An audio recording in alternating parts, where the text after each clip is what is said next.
With me is Manish Diwaan, who is the CEO of APIX, which is one of the most innovative sandboxes ever built in the world.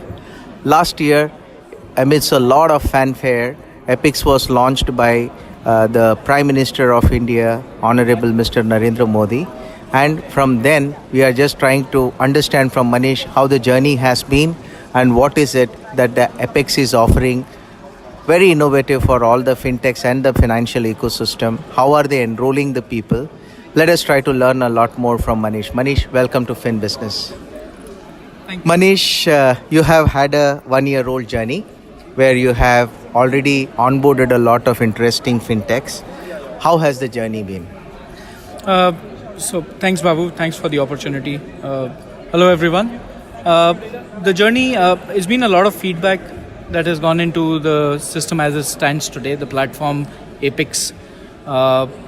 We went through a lot of changes, a lot of feedback from the community to come back and say, okay, do this, do that, make some changes. Because, we have a unique proposition. We have to operate in a technical environment which spreads across South Asia. With people coming from different technical backgrounds, different sort of requirements.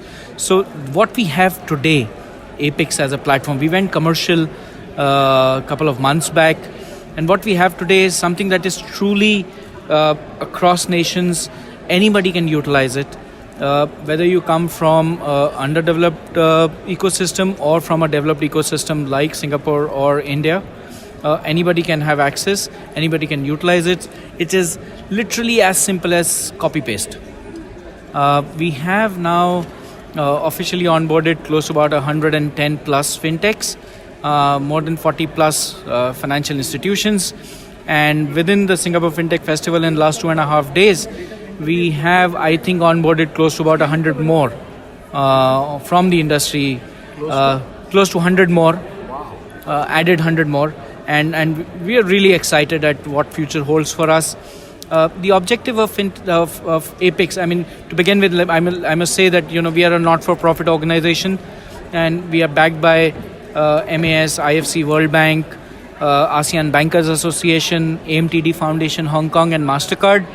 So the genesis of APIX is to build the community, to grow the ecosystem, to get the players to talk to each other, collaborate more, collaborate fast, collaborate cheap.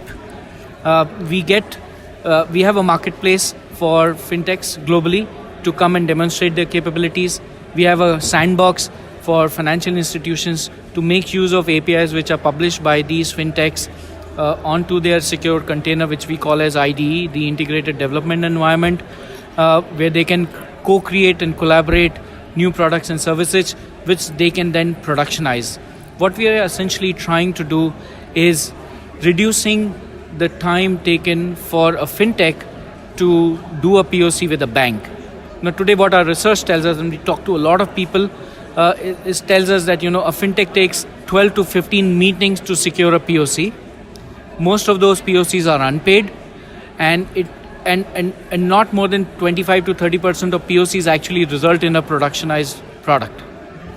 On the bank side, it is even difficult, because banks have to go through their procurement process, go through their IT infrastructure processes to create infrastructure, go to information security to expose data, go through God knows what all they do have to go to, and it's a problem at both the sides, right?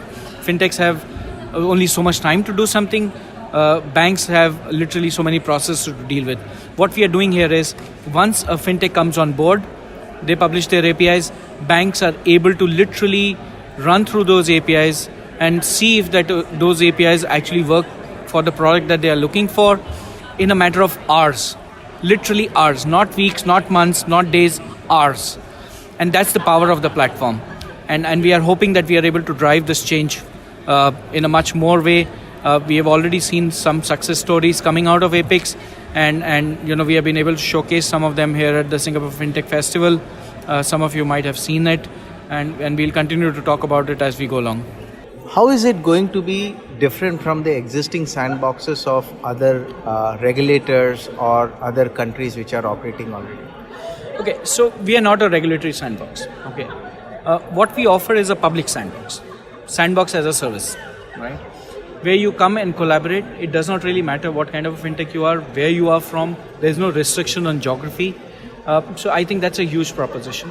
What we also provide for a financial institution, now if you imagine from a procurement point of view, there are so many things that a procurement guy looks at before they can actually onboard a fintech.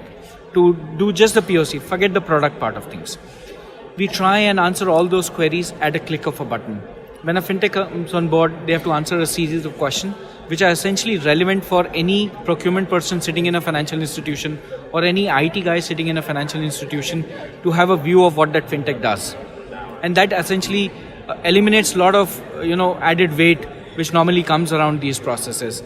So we are very different, and what we have seen, literally products made out of APIX in 5 days, 6 days, 10 days. We have made a digital bank prototype by taking 10 fintechs, come from different categories, different varieties, to create a digital bank prototype on APIX in 10 days. So there is one very important gap that comes into picture is the data. Yep. Okay. Ultimately, data is something on which the entire innovation works. How do you work around this data? So APIX, I must tell you, APIX comes with ready-made 2 million rows of synthetic data, which essentially replicate any standard banking transaction, be it on the CASA side, lending side, trade finance. You cut it in whichever series that you want to. So we eliminate that need for a bank to expose their data to a fintech to do a prototype. I think that's a huge proposition. What we also come ready-made is 20 plus standard APIs, which a bank today, if it was to build on its own, will take at least $5,000 to $10,000 to actually make one. We come ready-made with 20 of those.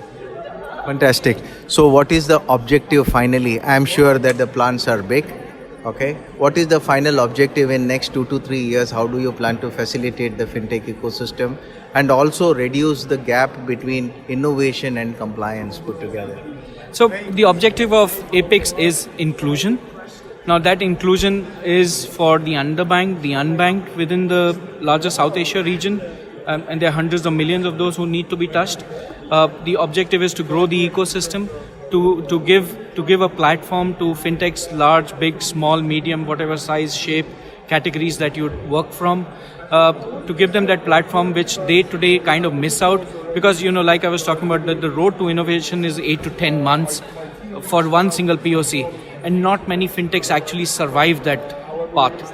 And there are only handful of fintechs which actually show up when a POC actually happens, because it's just so difficult to get past one. If you have to do 15 meetings to secure one POC, I'm not really sure how many people can actually qualify that, right? So we try and cut down. Our plans are big. We want to be at many more markets beyond South Asia. We have started from South Asia. The response has been immense, and it's been fantastic. And I hope to come back to SFF next year with many more good stories. Fantastic. Congratulations to you on your achievement, and we wish you all the best and hope to see you with 500 fintechs in the next year. Thank you. Thanks. All the best.